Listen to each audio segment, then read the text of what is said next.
Agradecemos a todos, né, que têm estado conosco a cada semana, estudando a palavra de Deus. Nós vamos tratar do tema aqui sobre bem importante, né, a gente entender que a questão do que é o inferno e que chamas são essas, né, que existem no inferno. Vamos fazer uma breve oração para que Deus seja conosco. Nosso Deus e Pai, esteja conosco, guia nos momentos que segue a estudar a Tua palavra. Pedimos essas bênçãos e agradecemos em nome de Jesus. Esse tema é um tema, né, bem envolve, né, na verdade, vários sistemas religiosos, né, que envolvem uma penalidade, né, para quem está envolvido com determinadas práticas. E outros, né, é o karma, né, que eles falam que é o karma, que você vai tendo que melhorar. Mas a Bíblia explica que Deus não planejou a gente para estar, né, de forma eterna, né, nesse processo, né, de reencarnação. E sim, Deus planejou para que a gente possa, né, ter uma oportunidade de vida.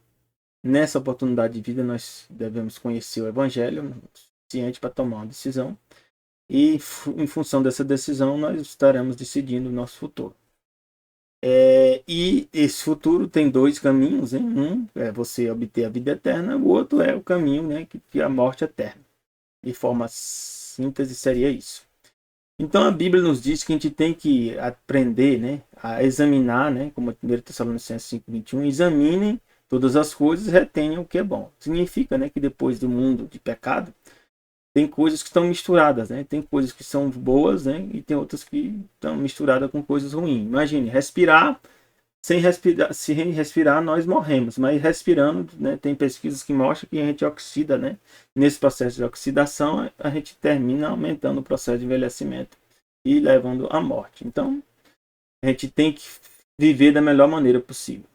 1 Coríntios 11:27-29 diz: Portanto, qualquer que comer este pão ou beber o cálice do Senhor indignamente, será culpado do corpo e do sangue do Senhor. Então a gente tem que ter muito cuidado quando a gente faz um compromisso com Deus.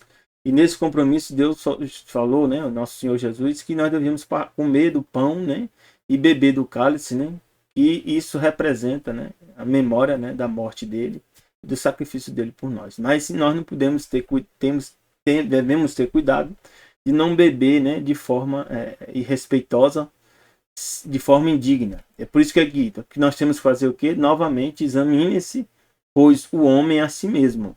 Então a gente tem que examinar as coisas, né? Todas as coisas, reter o que é bom. Também nós temos que nos examinar, nós mesmos, né? Como diz aqui, examine-se, pois o homem a si mesmo, e assim coma desse pão e beba desse cálice, porque o que come e bebe indignamente, come e bebe para a sua própria condenação, não discernindo o corpo do Senhor. Então, também, além de examinar todas as coisas, a gente também tem que examinar nós mesmos para ver em que situação nós nos encontramos. Outro aspecto do exame, né, João 5,39 diz: examinai as escrituras. Jesus falou isso, porque vós cuidar, ter nelas a vida eterna, e são elas que de mim testificam. Então as escrituras nós temos também a examinar, porque elas dão testemunho, né, de Jesus, e a respeito de Jesus é o caminho que nós temos que trilhar para a salvação. Atos 17:11 diz: ora, nós temos que também ter sabedoria como devemos proceder nesse processo de exame. Aqui fala que tinha um grupo de pessoas, né, que ouviu Paulo falando, e ele fala depois que esse grupo foi um grupo mais nobre, ou seja, mais sábio, dos que estavam, né, nessa região de Tessalônica aqui, né? Porque de bom grado receber a palavra, ou seja, ouviram, né, como você está ouvindo aqui agora, né? Eu também estou falando a palavra. Mas o que eles fizeram? Examinaram cada dia nas escrituras se essas coisas eram assim. Então a gente tem que examinar para verificar se de fato aquilo é verdade ou não é verdade. Outro aspecto também que nós vamos fazer do exame, né? Examina-me, Senhor. Pedir que Deus nos examine. Examina-me, Senhor, prova-me. Esquadrinha, né, os meus rins e o meu coração, né? Porque rins, né, ele é considerado parte, né, do nosso ser, que tem, né, até hoje tem pesquisa, né, mostrando, né, que tem provavelmente neurônios, né, receptores neuronais, né, nos rins também. E isso envolve alguma coisa com o pensamento, né, com o coração, com a mente. Então aqui diz, né, que nós devemos ser examinados também pelo Senhor. Tem que pedir que Deus nos examine, nosso Senhor, nosso Deus, para que nós possamos ser o quê? Transformados. Por que é a necessidade de fazer esse exame? Porque existem muitas doutrinas, né? E nessas doutrinas existem coisas, né, que têm prejudicado a nós mesmos, né? E boa parte da humanidade, né, por causa dos enganos. Aqui tem um questionamento, né, sobre se vermes são imortais, porque tem uma passagem, né, em Marcos, né, 9, 43, 48, em Mateus também fala um pouco, e diz assim: se tua mão te escandalizar, corta. Então aqui essa questão de cortar, né, a gente tem que avaliar se isso aqui é literal, né, ou é um conselho no sentido, né, de retira aquele mal de você. Melhor é para ti entrares na vida aleijado do que tendo duas mãos e ires para o inferno. A palavra inferno no original lá é chamada de Geena. Em várias partes da Bíblia, inferno, né, é colocado o nome inferno, mas ela no original tem outros nomes, né, diferentes, né, então a gente tem que entender o que significa. Aqui está escrito Geena, um local, né, para o fogo que nunca se apaga. Então aqui diz que o fogo nunca se apaga nesse inferno ou nesse Geena, onde o bicho não morre, né, e o fogo nunca se apaga. Então novamente está falando que agora tem um bicho que não morre, ou seja, vermes imortais, e um fogo que nunca se apaga, né? E se seu pé te escandalizar, corta também, né? Melhor para ti entrares coxo na vida do que tendo dois pés e ser lançado de novo, né, no inferno ou Geena, no fogo que nunca se apaga, onde o seu bicho não morre e o fogo nunca se apaga. Então é algo, né, que nós conseguimos entender, né? E se teu olho escandalizar, lança fora. É melhor para ti entrares no reino de Deus com um só olho, né, que tendo dois olhos, ser lançado no fogo do inferno ou Geena, onde o bicho não morre e o fogo nunca apaga. Então aqui está nos dizendo, né, nessa versão, né, que nós temos que arrancar a mão, né, ou cortar o pé, ou arrancar o olho. Se a gente for para o lado literal, vai ficar complicado, né? Então a gente tem que entender, né, que isso aqui é um conselho para nós cortarmos o mal. Então, do ponto de vista aqui também, né, a Geena, o inferno, né, esse fogo que nunca se apaga, nós vamos entender o que significa isso. Mateus 18, verso 8 diz: portanto, se tua mão ou teu pé te escandalizar, é similar, né, corta, atira para longe de ti. É melhor te entrar na vida coxo ou aleijado do que tendo duas mãos ou dois pés e ser lançado no fogo eterno. Então aqui já mudou um pouco, né, que era Geena ou inferno, aqui já está chamado de fogo eterno, né? Também é similar ao fogo, né, que nunca se apaga. Fogo que nunca se apaga é um fogo eterno, né? Ou seja, eterno em qual sentido essa palavra é eterna? A Bíblia dá umas pistas aqui, uma delas está aqui em Judas 1, verso 7, né? Fala de Sodoma e Gomorra. Diz que a Sodoma e Gomorra foi destruída, né? E as cidades circunvizinhas, havendo-se entregue, né, a fornicação, como aqueles que indo após outra carne. Esse indo após outra carne aqui é homens tendo relação com homens, né? Ou mulheres tendo relação com mulheres, né? Então aqui é no sentido de ir após outra carne. Isso está de forma complementar em Romanos, né, um verso, né, para quem tiver dúvida, está lá em Romanos, um verso 20, deixa eu ver aqui, 27, ó, vamos pegar aqui, Romanos 1, 27, complementa isso aqui, o que significa de ir após outra carne, diz que, em 26, diz: por isso Deus, né, os abandonou as paixões infames, porque até suas mulheres mudaram o uso natural, né? O que é esse uso natural? No contrário à natureza. O que significa isso? Aqui diz: semelhantemente, também os homens, deixando o uso natural da mulher, então o uso natural, e após outra carne, é deixar o uso natural, né, da mulher, o homem deixar o uso natural da mulher, ou a mulher deixar o uso natural do homem.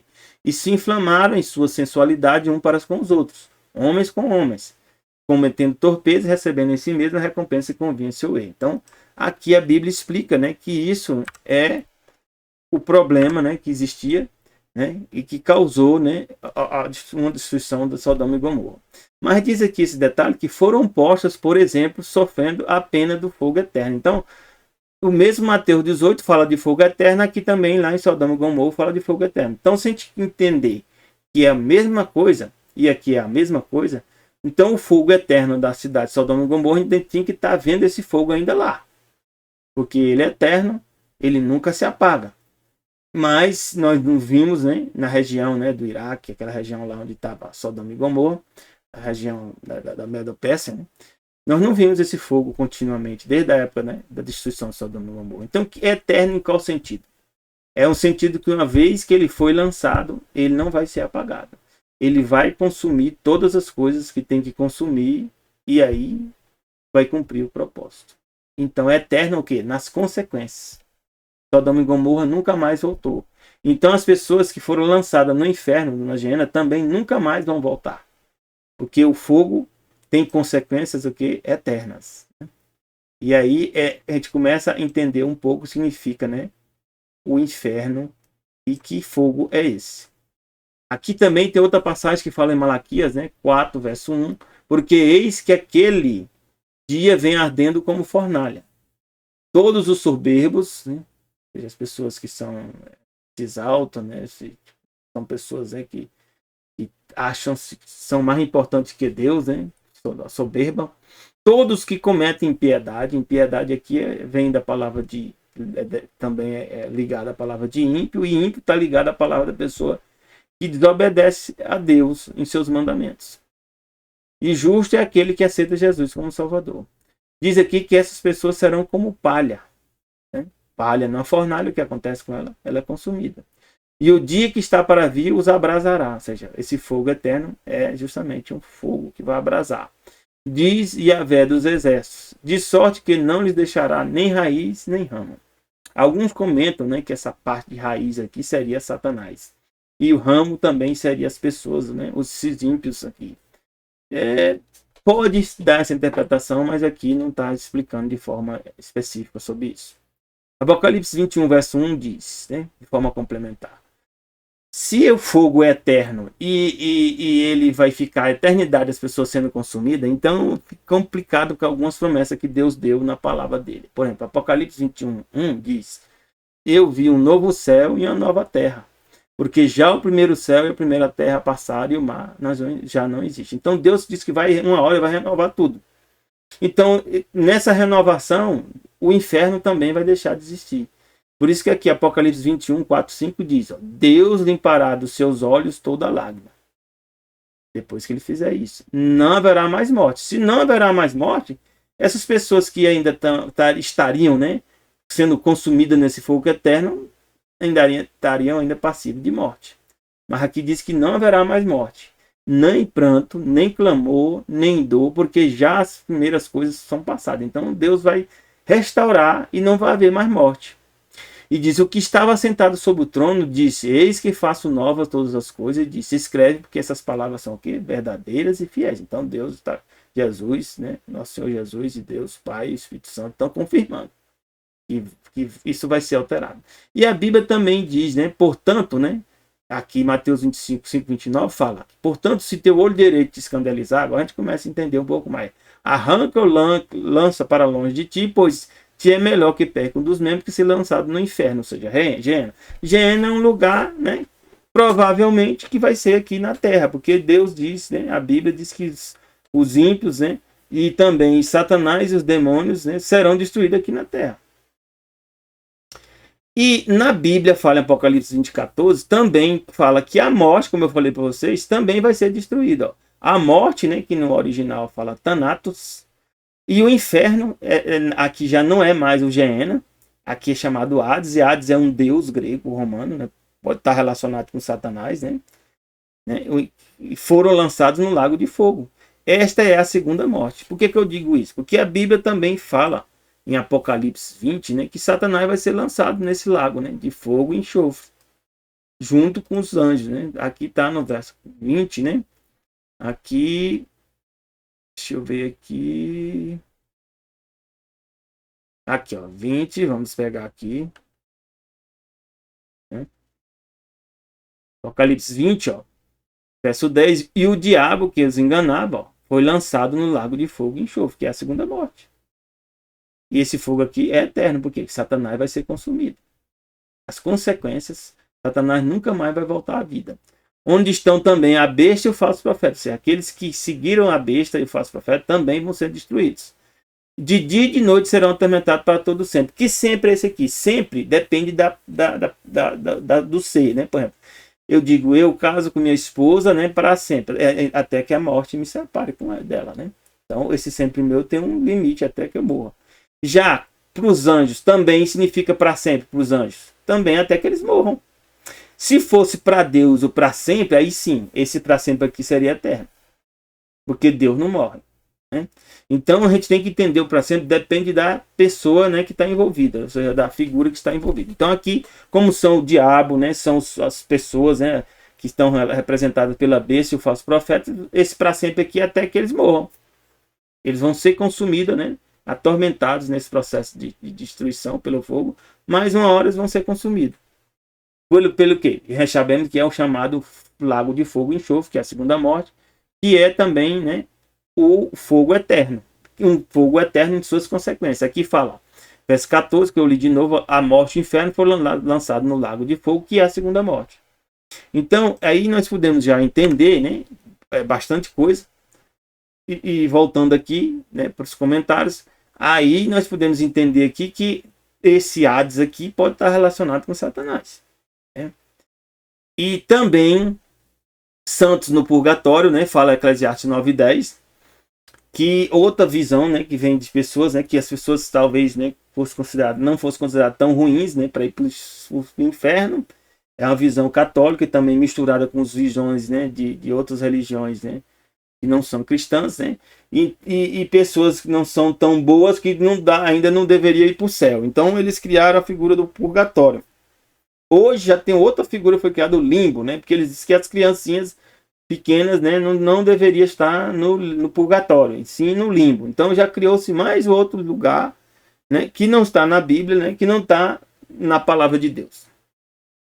E aqui nos fala, né, que Eclesiastes 9:10, quando você morre, o que acontece? Deus fala que tudo quanto te vier a tua mão para fazer, faze conforme as tuas forças. Faça o melhor que você puder. Porque na sepultura, para onde tu vais, não há obra, nem projeto, ó, nem conhecimento, nem sabedoria alguma. Então, quando você morre, você não vai para um lugar e você vai estar sabendo que você está sendo lá, né, maltratado, né, está sendo jogado ali. Apesar que a gente viu a parábola de Lázaro e rico, né, mas é uma parábola, porque a gente está vendo várias passagens da Bíblia explicando que quando você morre, não tem mais parte alguma do que acontece na terra. Aqui, Ezequiel 18:20 fala que a alma, né, no original é nefesh, que pecar morre, essa morrerá. Então a alma morre. Então ela não vai para o purgatório e fica lá, né, sofrendo, né, um período lá.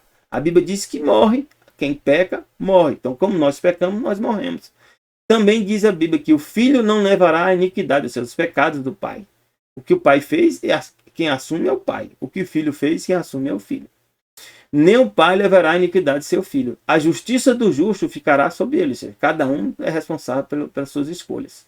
E a impiedade do ímpio cairá sobre ele. Gênesis 2:7 mostra, né, que nós somos alma. E formou o Senhor Deus o homem do pó da terra, soprou na sua narina o fôlego de vida. E quando nós fomos unidos, né, o pó da terra se uniu com esse poder que Deus nos deu, que é o fôlego de vida, para viver, nós passamos a ser o quê? Alma vivente. No original, a mesma palavra, nefesh, vivente. Então, nós não temos alma. Nós somos alma vivente. Somos, no sentido de ser. Aqui, Ezequiel 18:4 fala, eis que todas as almas são minhas. Quem são essas almas? Nós, seres humanos. Como é a alma do pai, assim também a alma, né, o nefesh, do filho é minha. A alma nefesh, ou seja, que pecar, morrerá. Então a Bíblia clara, de forma literal, explica que nós pecamos, nós morremos. Nós somos almas e como almas morremos. Aqui, Hebreus 9:27-28, complementa no entendimento, né, para mostrar que não tem santos no purgatório. Porque a Bíblia diz como aos homens está ordenado morrer uma vez. Eles só morrem uma vez, eles não têm reencarnação. Vindo depois disso o juízo. Então vem um juízo. Você não vai para um purgatório, você vai ser ainda julgado. Assim também Cristo, oferecendo uma vez para tirar os pecados de muito, ó, Jesus já se ofereceu, aparecerá uma segunda vez sem pecado aos que esperam a salvação. Então Jesus volta para a terra. Então os santos não vão para um purgatório. Senão tinha que tirar eles do purgatório, voltar de novo para o pó né? Porque Jesus diz lá em João, Evangelho de João, que as pessoas vão estar ou vivas, né? Ou vão estar mortas, né? E vão ser, as que estão mortas vão ser ressuscitadas. Isso está escrito aqui em João 5, né? Verso 20, né? 8. Não vos maravilheis disso, porque vem a hora em que todos que estão onde? No sepulcro. Não estão no purgatório, nem estão no céu. Os que morreram estão onde? No sepulcro. E que sepulcro é esse? Qualquer lugar que seus restos mortais foram espalhados. Na água, não importa. Se foi cremado, se foi espalhado no ar, em algum lugar, está lá. E diz a Bíblia aqui, Jesus fala que ao falar, como a natureza ouve a voz de Deus, né? E quando ouve, acontece. Isso está escrito onde? Salmos 30, né? E 3, ó, vamos ver aqui. Para a gente complementar, depois a gente volta. Salmos 33, né? 33, né? Diz, porque Deus falou e foi feito. Mandou e logo o que? Apareceu. Então, aí que nós podemos entender, né? Aqui, porque que Jesus vai falar e nós, aqueles que tiverem mortos, vão ressuscitar. É o que está escrito aqui, né? Não vos maravilheis disto, pois vem a hora em que todos que estão no sepulcro virão a sua voz. O que vai acontecer? E os que fizeram bem sairão para a ressurreição da vida. Então o que acontece? Os que morreram fazendo bem, então, está no sepulcro. E os que fizeram mal, que aqui era para estar no purgatório, eles também estão no sepulcro. E os que fizeram mal para a ressurreição de quê? Da condenação. Então, aí nós passamos a entender, né, essas passagens aqui. Né? E ela complementa, né, justamente o que Jesus falou, que você só morre uma vez, depois vem o juízo, Jesus depois volta e ressuscita os ímpios e ressuscita também os justos. O justo primeiro, né, depois de 1000 anos, ressuscita quem? Os ímpios. E aqui diz a Bíblia, segundo Pedro 2,4, tem um detalhe aqui interessante. Né? A palavra inferno já não é mais Geena, nem é mais... não é mais Geena, né? Nem é também Hades. Diz aqui, porque se Deus não perdoou os anjos, é Pedro falando, que pecaram, ou seja, Deus não perdoou os anjos que pecaram e não se arrependeram, mas havendo lançado no inferno, aqui outra na tradução chama inferno, mas no original está Tártaro. E aí a gente lembra, né, das histórias do próprio grego humano, dos titãs, né, daqueles povos, né, que teve uma guerra entre os titãs, né, e os deuses, né, e aí eles foram lançados no Tártaro. Olha, a palavra aqui é Tártaro. Interessante, né? E também é um lugar, né, que nós não sabemos se está aqui na Terra ou se está em algum lugar do espaço, né, onde Deus, do universo que Deus criou, mas diz aqui que eles foram lançados nesse lugar. E os entregou a cadeias de escuridão, ficando reservados para o juízo. Então, eles estão aguardando o juízo. Que juízo aqui? O juízo final. Depois do juízo, eles vão ser lançados aqui no lago de fogo e enxofre, junto com Satanás. E aqui fala também outras passagens, né? Essa passagem, né, que trata sobre a questão de um paraíso com almas desencarnadas, né? Que seriam pessoas, né, que sobem, né, e vão para esse lugar, né, para esse paraíso, né? A Bíblia diz aqui que não tem alma desencarnadas, né? Nós somos alma e que você morre e vai para o sepulcro. 1 Coríntios 15, 16, 18 diz, porque se os mortos não ressuscitam, ou seja, se eles ressuscitam é porque eles não desencarnaram. Eles não foram... A alma desencarnada é como se fosse uma entidade, né, sem matéria física.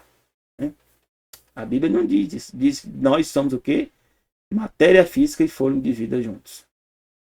E diz também, se os mortos não ressuscitam, também Cristo não ressuscitou. E se Cristo não ressuscitou, é vã a nossa fé.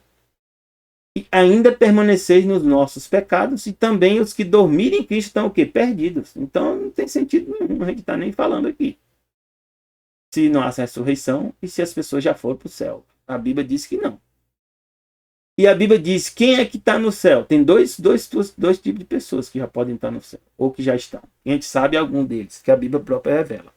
Um deles é Enoque, dizendo Gênesis 5:24, andou Enoque com Deus e não apareceu mais por quanto Deus tomou para si. Ou seja, Enoque não morreu.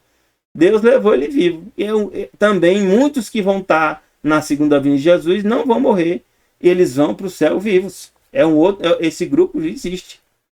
Outro grupo, né, que faz parte desse grupo, também a Bíblia diz que Elias, segundo Reis 2:11, diz: sucedeu que indo eles andando e falando, eis que apareceu um carro de fogo, com cavalos de fogo, separou um do outro, Elias e Eliseu, e Elias subiu ao céu no redemoinho. Então Elias também não morreu. Ele foi levado para o céu.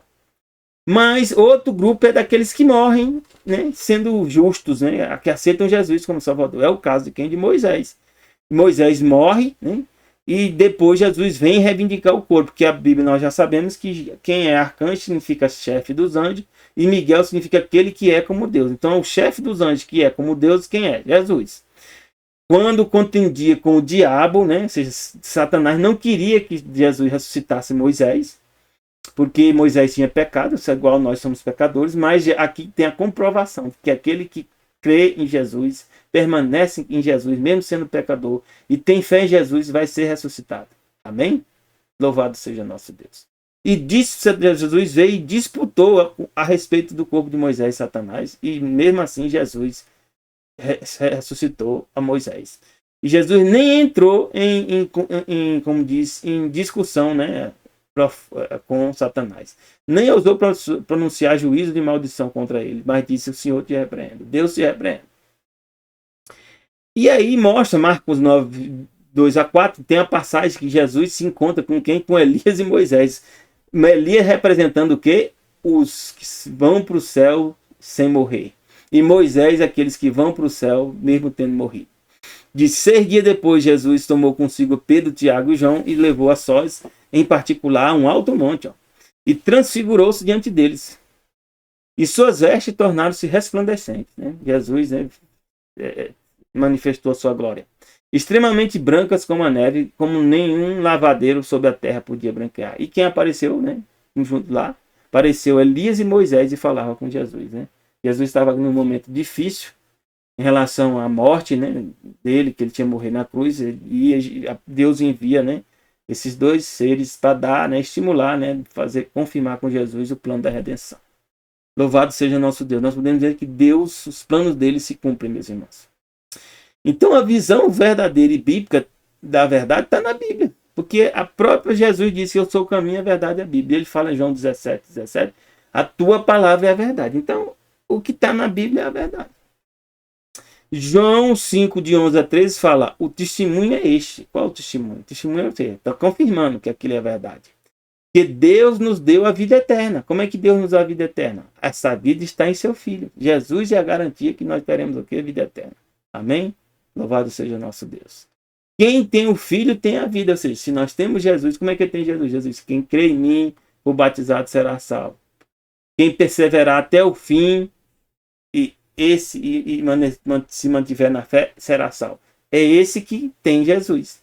Aí diz: quem não tem o Filho não tem a vida. Quem são esses? Pode ser aqueles que conheceram Jesus e apostataram, ou seja, abandonaram a fé, ou aqueles que nem aceitaram conhecer Jesus, ou seja, rejeitam a verdade do Evangelho.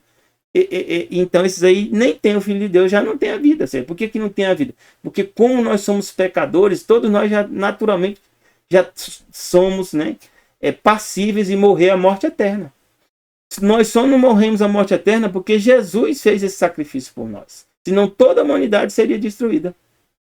E diz: esta coisa vos escrevi a vós, os que credes no nome do Filho de Deus, para que saibais que tendes a vida eterna. Você crê no Filho de Deus, no nome de Jesus? Se você não crê, toma essa decisão, porque aqui diz: se você crê, você vai ter a vida eterna. Para que creais no nome do Filho de Deus. Amém?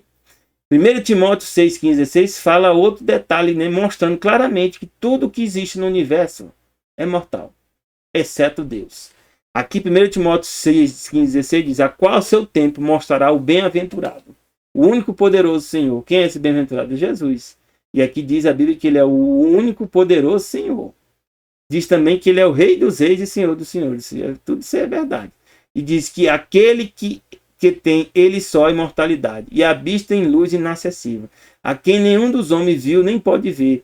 Então aqui aí a gente já tem que fazer uma correção. Se ninguém viu nem pode ver, Jesus diz que ninguém viu o Pai. Lá em João, né, Jesus fala que ninguém viu o Pai. Então esse único que tem imortalidade, né, Jesus também tem imortalidade, porque ele disse que eu e Pai somos um, mas aqui está falando, né, do Deus, né, Deus o Pai, a qual seja honra e poder sempiterno, né? Então, aqui também, 1 Timóteo 1,17 fala, ora, ao rei dos séculos, ele é o quê? Imortal. Ele é o que mais? Invisível. O único Deus que existe, sábio, seja ele o quê? A honra, a glória para todo sempre. Amém? Seja a glória a ele. Amém. Aqui em João 11, 25, 26, disse Jesus, eu sou a ressurreição, o quê? A vida. Então Jesus garante que ele é a ressurreição e também é o que é a vida. Quem crê em mim, ainda que esteja morto, viverá. Amém? Olha que maravilha, né? Jesus diz, mesmo que você venha morrer, você morrer crendo em Jesus, mesmo morto, Jesus diz que você vai viver. Amém? Todo aquele que vive, né? Aí são o grupo que vai estar esperando Jesus voltar. E crê em mim, nunca morrerá. É esse outro grupo, né? Que vai ver Jesus voltar nas nuvens. João 14,6, né? Diz, né? Concluindo. Disse Jesus, eu sou o quê? O caminho. Caminho de quê? Da salvação. O caminho de quê? Para o céu. O caminho para o quê? Para a verdade. O caminho o quê? Para a vida. Aí ele fala, eu sou o quê? A verdade. A verdade que nos leva ao quê? Para o caminho correto. A verdade que nos leva ao quê? Para a vida. E ele diz, eu sou a vida. Que vida? A vida que é o final do caminho da salvação. A vida que é o quê? Ao seguir a verdade, você vai alcançar a vida. E Jesus diz, né, de forma simples, né, fácil de nós entender, ninguém vem ao Pai senão por mim. E aí a gente pergunta, mas que pai é esse? Jesus fala em João 14, perguntaram também para Jesus quem era o pai. Aí Jesus diz, né, Jesus responde aqui. Vamos ler.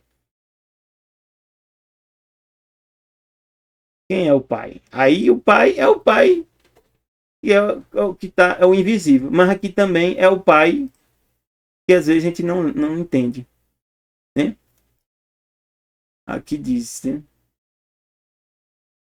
Perguntaram para Jesus, né? Naquele dia, João 14, 20, conhecereis que eu estou em meu Pai. Ó, não é com o Pai só, não. Vós em mim e eu em vós. Isso aqui é muito profundo. Né? Aí, deixa eu ver aqui. Onde é que tá? Aqui, ó. Filipe chegou, né? Jesus disse, se vós me conhecesseis, também conhecerias a meu Pai. Desde já de agora conheceis e tendes visto. Então Jesus está dizendo, me vendo, você está vendo o Pai também. Disse-lhe Filipe, Senhor, mostra-nos o Pai, o que nos basta. Aí Jesus responde, estou há tanto tempo convosco e não me tens conhecido, Filipe. Então Jesus está dizendo que ele também é o quê? O Pai. Quem vê a mim, vê o Pai. Como tu dizes, mostra-nos o Pai? Aí ele diz, não crês tu que eu estou no Pai? E o Pai aqui é o ser divino, é o trio celestial. É o Pai, Filho e Espírito Santo, seria a figura do Pai, né? Porque o Pai é um, né, que nos criou, façamos o homem a nossa imagem e semelhança. Então, em Jesus nós temos a certeza que nós iremos ao Pai. E aí eu faço a pergunta para você. Você crê em Jesus? O caminho é esse. Se você não crê ainda, espero que você tome essa decisão. Porque crer é uma decisão. E uma vez que você toma essa decisão de crer em Jesus, aceitar Jesus e a palavra dele, a Bíblia diz que Deus vai te dar a vida eterna. Que Deus, né, te abençoe. Né? Aqui fala que o erro básico, né, da imortalidade inerente, ou seja, eu sou imortal, né, que alguns pregam, né, que é imortal, né, a essência, que a alma é imortal. Nós vimos que não é. Apoia-se na doutrina da consciência na morte, ou seja, a alma vaga, né, mas tem consciência. Doutrina que é assim como a do tormento eterno, né, que é essa do tormento eterno, que é do fogo eterno, que alguns dizem que esse fogo não vai passar a eternidade, e a Bíblia não diz isso. Fogo eterno nas suas consequências. Opõe-se aos ensinos da Bíblia, aos ditames da razão e aos nossos sentimentos de humanidade. Segundo a crença popular, os remidos no céu estão cientes de tudo que ocorre na terra, e especialmente da vida dos amigos que deixaram para trás. É a crença que existe. Mas como poderia ser fonte de felicidade para os mortos, né? O fato de eles saberem das dificuldades dos vivos. Ou seja, é difícil, né? Você ver seu filho, seu neto, seu descendente sofrendo ali, né? E você não poder fazer nada. Quão revoltante é a crença de que logo que o fôlego deixa o corpo, né? O fôlego de vida, a alma do impenitente é entregue à chama do inferno. É outro problema. Logo que você morre, né? E você sendo ímpio, você já vai logo para a chama de inferno e aí pronto, é a eternidade. Você viveu 30 anos aí, 80 anos fazendo mal, e depois você vai passar a eternidade por causa disso, né? Numa chama, né? Do inferno, sem parar. Em que profunda angústia deverão mergulhar os que veem seus amigos passarem a sepultura sem estar preparados para entrar numa eternidade de miséria e pecado. Então, graças a Deus que é ruim a morte, é ruim a segunda morte, mas ela não vai deixar você a eternidade sofrendo. Vai ter um fim e vai se encerrar. Você não vai voltar mais à vida, aquele que não aceitar Jesus. E em outro, aquele que aceitar, vai receber a vida eterna. Que Deus te abençoe na tua escolha. Que Deus te dê um bom fim de semana. Já desejo também a você um feliz sábado. A ti e teus familiares. Graça e paz de Deus para ti e teus familiares. Amém.